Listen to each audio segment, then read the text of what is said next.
and Utah Home Sweet Home. And we are back to discuss the third largest concern that sellers have when going to sell their home, and that is the legal paperwork, which is a big concern. It's a good concern because if you use the wrong contract, or if you use bad contracts, you can definitely find yourself in lots of headaches in the future. So I'm going to give and share with you some tips and some things to consider of different situations and scenarios you might find yourself in as a potential seller. So let's assume you're a for sale by owner. You are not represented by a real estate agent. You're selling this home on your own. One situation you might run into is your potential buyer who's going to submit an offer on your home is represented by an agent.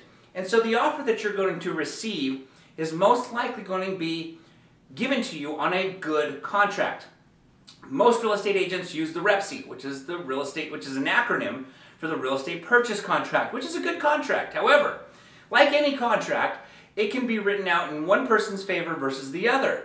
So in my personal opinion, if you are given an offer, I would recommend running it past an attorney to just review it to make sure that the way it's written out is in a way that you're content and you're satisfied with, opposed to finding out later that that particular contract was written and filled out completely in the opposing party's favor, in this case your buyer. So if you are getting an offer from a real estate agent, one scenario that you may run into is getting an offer on the REPC. My recommendation, because most likely that is the situation you're going to find yourself in, is get a hold of the real estate purchase contract today.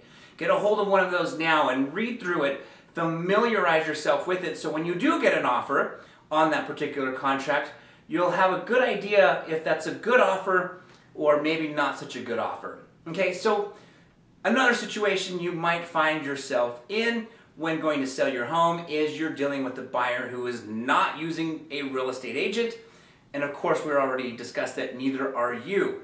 So now the two of you are left to come up with a contract to be able to utilize and have, basically have your buyer submit that offer to you.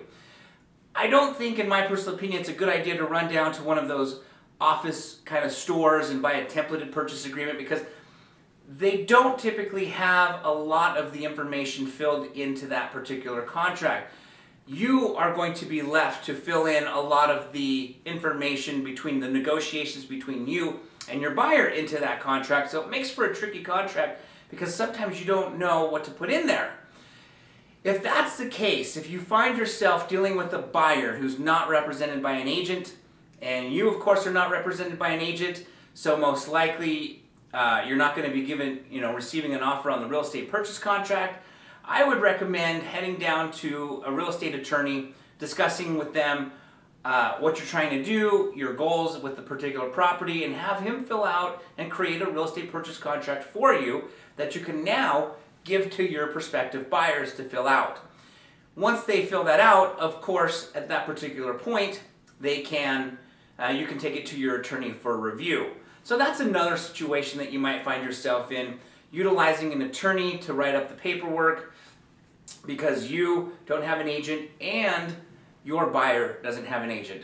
One last idea and one last scenario that I'm going to share with you is kind of the same situation where your buyer doesn't have an agent and you don't have an agent. Well, one of you may know of an agent and can get a hold of an agent to see if you can get your hands on the real estate purchase contract, which is what we discussed earlier as the REPC. And if you can get a hold of a blank REPC, which I already discussed would be a good idea just to familiarize yourself with, but if you can get a hold of one of those, you could also give the REPC to your prospective buyer to fill out to submit the offer to you.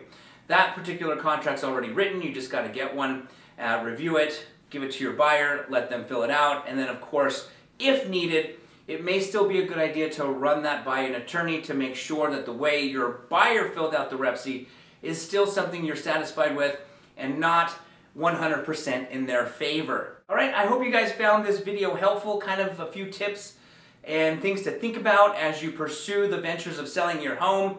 If you guys like this video, please feel free to give it a thumbs up, but don't forget to subscribe to this channel so you can get more great videos like this. And again, it's Yoshi Shiraki with Equity Real Estate and Utah Home Sweet Home.